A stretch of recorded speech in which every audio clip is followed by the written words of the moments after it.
১৯৭১ সালের যুদ্ধের প্রতিশোধ নিয়েছে পাকিস্তানের সশস্ত্র বাহিনী, এমনটাই মনে করেন পাকিস্তানের প্রধানমন্ত্রী শেহবাজ শরীফ। তিনি বলেছেন, বিশ্ব জানে ১৯৭১ সালে কারা মুক্তিবাহিনীকে প্রশিক্ষণ দিয়েছিল। এখন তারাই বেলুচ লিবারেশন আর্মি ও তেহরিকে তালিবান পাকিস্তানের মতো গোষ্ঠীগুলোর পেছনে আছে।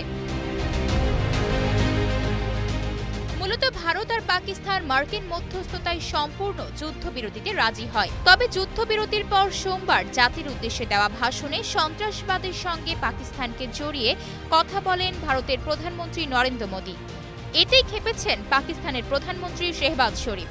তিনি ভারতের প্রধানমন্ত্রীর উদ্দেশ্যে বলেন, মোদী, আপনার জ্বালাময়ী বক্তব্য আপনার কাছেই রাখুন। পাকিস্তান এই অঞ্চলে শান্তি চায়, কিন্তু আমাদের শান্তি চাওয়ার বিষয়টিকে দুর্বলতা ভাববেন না।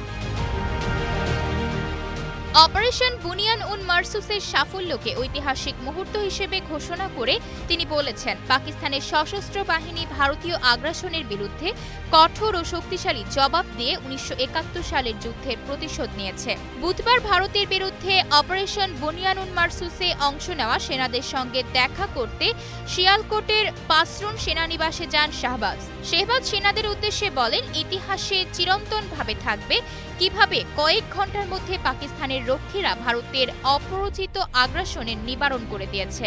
তিনি বলেন, ১৯৭১ সালে পাকিস্তান যা হারিয়েছে তার প্রতিশোধ আমাদের সেনারা এবার এনে দিয়েছে। ভারতের প্রধানমন্ত্রী নরেন্দ্র মোদীর উদ্দেশ্যে শেহবাজ বলেন, আরেকবার আগ্রাসন চালালে তার পরিণতি হবে ভয়াবহ। বিশ্ব জানে ১৯৭১ সালে কারা মুক্তিবাহিনীকে প্রশিক্ষণ দিয়েছে।